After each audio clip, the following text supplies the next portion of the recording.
तो स्टूडेंट्स, आपका फिर से स्वागत है मेरे चैनल में। आज हम करेंगे सर्वनाम के भेद। बहुत इजी है, बहुत आराम से करेंगे। ठीक है, तो सबसे पहले हमने ये सीखा था कि सर्वनाम के कितने भेद होते हैं। इससे पहले वाली वीडियो में हम देख चुके हैं सर्वनाम क्यों ज़रूरी है, सर्वनाम का महत्व क्या है और सर्वनाम के कितने भेद हैं। तो हमने इससे पहले हम सीख चुके हैं कि सर्वनाम के कितने भेद हैं। सर्वनाम के 6 भेद हैं। ठीक है, पहला पुरुषवाचक सर्वनाम, दूसरा निश्चयवाचक सर्वनाम, तीसरा अनिश्चयवाचक सर्वनाम, चौथा संबंधवाचक सर्वनाम, पांचवा प्रश्नवाचक सर्वनाम, छठा निजवाचक सर्वनाम। ठीक है स्टूडेंट्स, तो इस वीडियो में हम आज पहला पुरुषवाचक सर्वनाम को बहुत अच्छे से देखेंगे। बहुत ही आसान शब्दों में हम आज इसको समझेंगे। इतने आसान शब्दों में हम आज इसको समझेंगे कि इसके बाद आपके पुरुषवाचक सर्वनाम में कभी भी कोई गलती नहीं होगी, कोई कभी भी आप कंफ्यूज नहीं होंगे। चलिए ठीक है, हम देखेंगे पुरुषवाचक सर्वनाम। जिन शब्दों से व्यक्ति का बोध होता है, हाँ जी बिल्कुल, ये नाम से ही इसका क्लियर है कि पुरुषवाचक। पुरुष मतलब इंसान के बारे में बात हो रही है, व्यक्ति के बारे में बात हो रही है। जिन शब्दों से व्यक्ति का बोध होता है उन्हें पुरुषवाचक सर्वनाम कहते हैं। क्लियर है? ठीक है, अब आगे देखेंगे पुरुषवाचक सर्वनाम पुरुषों, स्त्री या पुरुष, मतलब इसका ये मतलब नहीं है कि इसमें पुरुष का ही नाम होगा। इसमें पुरुषवाचक सर्वनाम से मतलब है इसमें चाहे स्त्री का नाम है या फिर पुरुष का नाम है।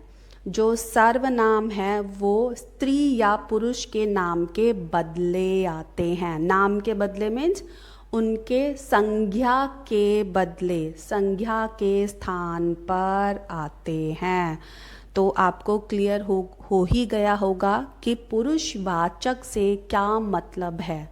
ठीक है, ये बहुत ही आसान है, सिर्फ नाम से ही इसमें हम समझ पा रहे हैं कि इसकी परिभाषा, इसका मतलब क्या होगा और हम किन शब्दों को इस सर्वनाम के आधार पर हम रखेंगे। ठीक है, चलिए आगे देखते हैं और आसान शब्दों में इसे हम समझेंगे अभी।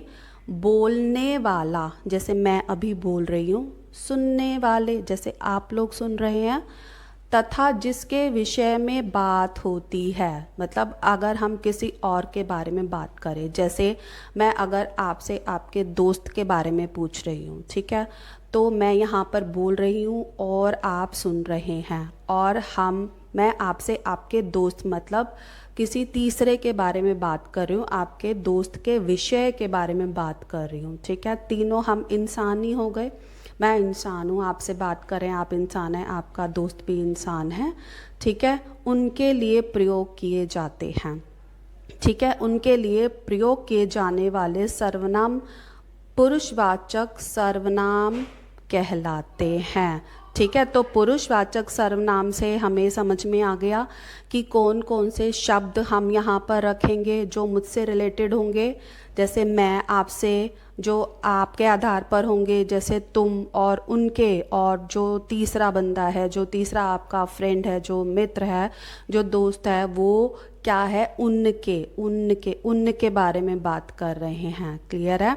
तो चलिए हम, जैसे हम यहाँ पर देख रहे हैं, मैं और हम वक्ता द्वारा खुद के लिए बोले जाते हैं। मैं खुद के लिए क्या बोलूँगी, आप खुद के लिए क्या बोलोगे? मैं वहाँ गया था, हम वहाँ गए थे। ठीक है, और आप किसी और से बात कर रहे हैं, तो तुमने ये क्यों किया। ठीक है, आप जो सुन रहे हैं, तुमने ये क्यों किया, तुमने, आपने ये क्यों किया, आप, जो सुनने वाले के बारे में बात हो रहे हैं।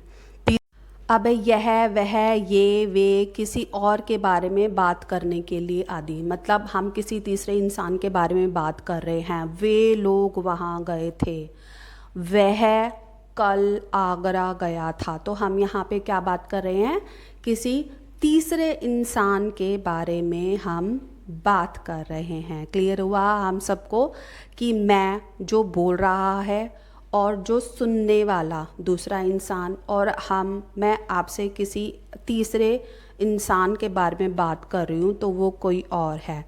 तो इन सभी के जो शब्द होंगे ये हमारे हो जाएंगे पुरुषवाचक सर्वनाम में।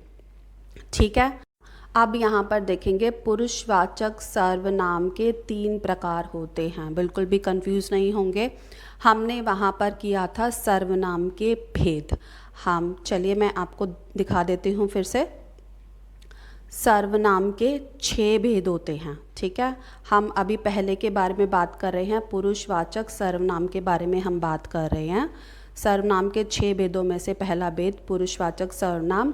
पुरुषवाचक सर्वनाम के यहाँ पर 3 प्रकार बताए गए हैं। पुरुषवाचक क्या होता है ये हम सब समझ गए हैं। अब यहाँ पर हम देखेंगे पुरुषवाचक सर्वनाम 3 प्रकार के होते हैं, उत्तम पुरुष, मध्यम पुरुष, अन्य पुरुष। जी हाँ, बिल्कुल क्लियर है, उत्तम पुरुष, मध्यम पुरुष, अन्य पुरुषवाचक। ठीक है, अब यहाँ पर देखेंगे उत्तम पुरुष से क्या मतलब है हमारा। जिन सर्वनामों का प्रयोग बोलने वाला अर्थात वक्ता अपने लिए करता है। बिल्कुल ठीक है, ये हम समझ ही गए थे।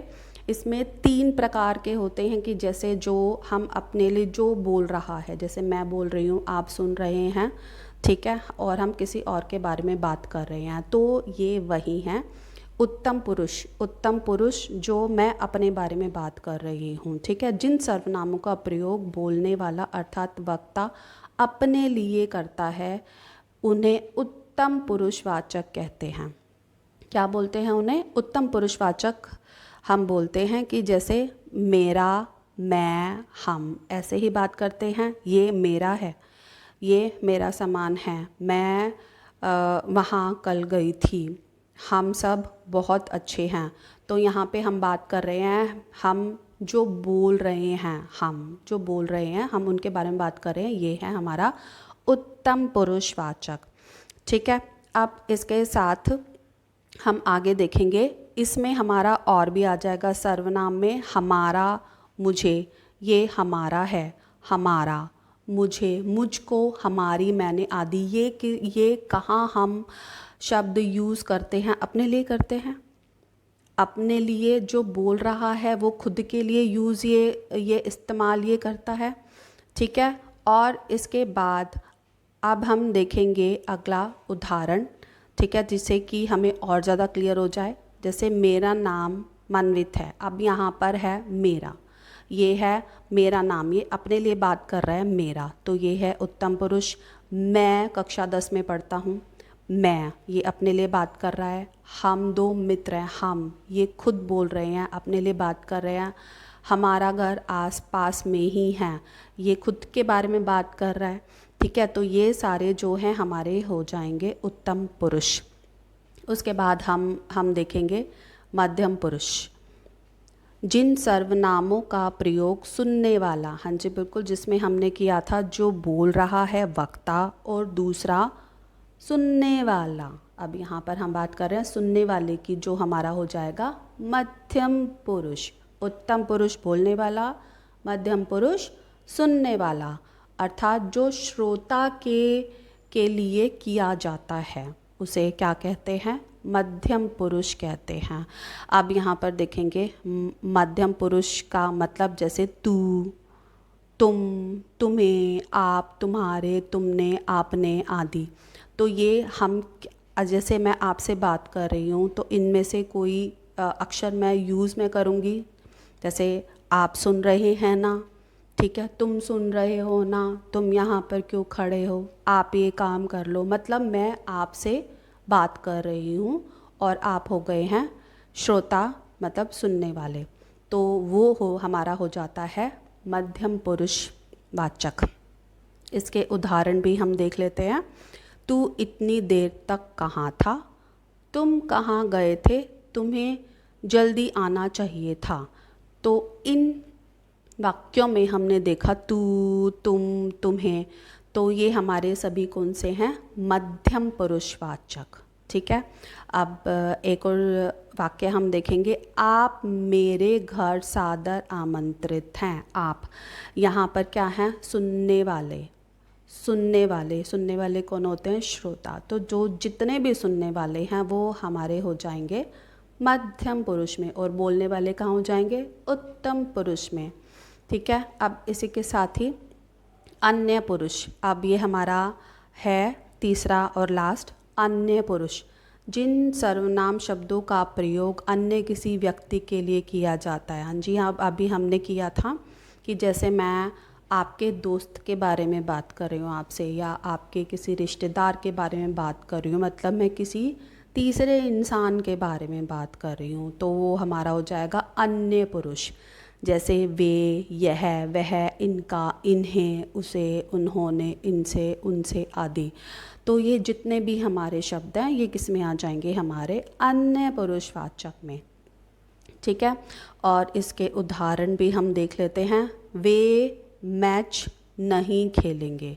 ठीक है, पहला उदाहरण हमने देखा है, वे मैच नहीं खेलेंगे। जैसे मैं आपसे बोल रही हूँ भाई वो जो हैं वो मैच नहीं खेलेंगे, मतलब मैं किसी तीसरे इंसान के बारे में बात कर रही हूँ। ठीक है, उन्होंने कड़ी मेहनत की। उन्होंने, जैसे मैं आपसे बोल रही हूँ भाई वो उनके तो मार्क्स बड़े अच्छे आए हैं, उन्होंने तो बहुत कड़ी मेहनत की थी। ठीक है, तो उन्होंने मतलब मैं तीसरे बंदे के बारे में बात कर रही हूँ। वह कल विद्यालय नहीं आया था। ठीक है, और ऐसे ही उसे जाने दो, उन्हें रोको मत, जाने दो, इनसे कहिए अपने घर जाएं। तो ठीक है, तो यहाँ पर हमें देखा उसे जाने दो, जैसे मैं आपसे बोल रही हूँ उसे जाने दो, उसने ये नहीं किया। उन्हें मत रोको, उन्हें जाने दो। ठीक है, तो हम यहाँ पर हम बात कर रहे हैं किसी तीसरे इंसान के बारे में, हम यहाँ पर बात कर रहे हैं। क्लियर हुआ? तो ये किसके हमने किए थे, हमने यहाँ पर देखा था ये हैं, हाँ, पुरुषवाचक सर्वनाम के 3 प्रकार हैं, उत्तम पुरुषवाचक, मध्यम पुरुषवाचक, अन्य पुरुषवाचक। और सर्वनाम के कितने भेद हैं, 6 भेद हैं। ये पहला भेद हमने बहुत अच्छे से समझ लिया है, आशा करती हूँ आपको समझ में आ गया होगा। अगर आपको पुरुषवाचक सर्वनाम के बारे में कुछ और भी अगर जानना है तो प्लीज़ कमेंट कीजिए और प्रश्न पूछिए, आपको जो भी पूछना है। और प्लीज़ मेरी वीडियो को लाइक कीजिए, सब्सक्राइब कीजिए एंड शेयर कीजिए। आपका दिन शुभ रहे। धन्यवाद।